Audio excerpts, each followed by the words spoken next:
Dans 1 Samuel 13, 5 à 14, nous voyons comment Dieu utilisa Samuel lorsque son peuple était dans l'affliction. En lisant ce passage, nous conviendrons, selon le raisonnement humain, que l'action de Saül était judicieuse. Leur ennemi était rassemblé en grand nombre et tous les hommes de Saül tremblaient de crainte. Samuel avait dit qu'il viendrait dans moins de 7 jours, mais ils ne purent pas attendre. Saül avait attendu 7 jours pleins, mais Samuel n'était pas encore arrivé. Aussi il prit sur lui-même pour offrir un sacrifice, ce qu'il n'avait pas le droit de faire. Il ignora la loi de Dieu. Il savait parfaitement bien que ce n'était pas son travail d'offrir un sacrifice, c'était le travail de Samuel et non le sien. Aussi Samuel dut-il rudement blâmer Saül. Beaucoup d'entre nous peuvent demander à Dieu qu'il agisse ou réponde à notre prière au bout d'un temps déterminé, peut-être moins de 7 jours. Dieu ne travaillera pas selon notre plan. En premier lieu, ce fut Dieu qui retarda la venue de Samuel. Nous ne savons pas les détails, mais il est évident que Dieu éprouvait et testait Saül. Il voulait montrer à Saül ce qu'il y avait dans le cœur d'un homme, et aussi qu'un homme, comme Samuel, devait obéir implicitement à Dieu. Lorsque nous constatons que les ennemis nous attaquent comme cela arriva à Saül, et quand les choses deviennent très difficiles à supporter, nous agissons souvent contre la pensée de Dieu. Notre argument peut être, c'est le travail de Dieu, on ne doit pas souffrir pour avoir de l'argent.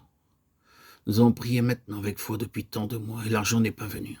Aussi, allons et mendions pour cela. Même dans des groupes qui avaient commencé sur la base de la foi, j'ai découvert de nombreux débuts de mendicité et d'appel pour l'argent. Et pourquoi cela? Parce que le travail est important. Dans les temps anciens, il n'y avait pas tant de travail. Disons-nous, maintenant avec tant de missionnaires à travers le monde, le travail a beaucoup grandi. Il y a beaucoup de travail. Et nous devons avoir plus d'argent, et ainsi, il n'est pas mal de mendier pour cela. Frères et sœurs en Christ, Dieu ne peut-il pas travailler aujourd'hui? Pourquoi Samuel retarda-t-il son arrivée? Il fut retardé sur l'ordre de Dieu. Dieu peut retarder l'envoi de son secours pendant quelque temps. Mais nous ne pouvons pas changer le principe divin. La foi veut dire la foi.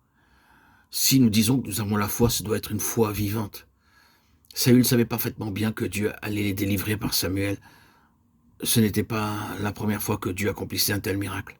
Saül savait que Samuel était un prophète de Dieu et qu'au nom de Dieu, il déférait l'ennemi et non pas par leur propre force. Mais le peuple tremblait et était tellement effrayé alors que Samuel tardait à venir que Saül se fit violence et offrit le sacrifice. Il nous faut maintenant des hommes comme Samuel, des serviteurs de Dieu, qui, toutes les fois que le peuple de Dieu s'écarte de la vérité, toutes les fois qu'il agit contre la parole de Dieu, aient le courage de dire « Vous êtes dans l'erreur, frère, ne vous écartez pas de votre première vision. » Nous constatons que Dieu a des prophètes. Même aujourd'hui, sa pensée est révélée à ses prophètes. Et nous devons obéir à sa parole, bien qu'elle puisse être dure et terrible. Dans 1 Samuel 15, 23, 31 et 16, 1, vous verrez que Samuel avait une chose dure à dire au roi Saül. Parce que tu as rejeté la parole de l'Éternel, il t'a rejeté aussi pour la royauté. Vous verrez aussi par ces versets que Saül versa des pleurs à cause de son péché tellement que Samuel, bien qu'il soit un prophète de Dieu, pleura et supplia Dieu pour lui. Mais cela ne fit aucune utilité. Dieu l'avait rejeté.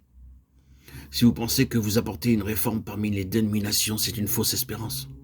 Vous pouvez argumenter là-dessus tant que vous voudrez. Apprenons la leçon que Dieu veut que nous apprenions dans ce passage. Dieu avait donné l'ordre à Saül de détruire entièrement l'ennemi, mais Saül avait épargné Agag et le meilleur du troupeau, et ainsi il déçut Dieu. Dieu a rejeté Saül à cause de deux grandes fautes. Premièrement, il ne respecta pas les instructions de Dieu pour le sacrifice. Deuxièmement, il obéit partiellement à son ordre. Il arrive à la même chose au sein des dénominations, un changement continuel de l'ordre de Dieu. Ils pensent qu'il n'est pas mal d'utiliser des moyens humains dans leur vie d'église.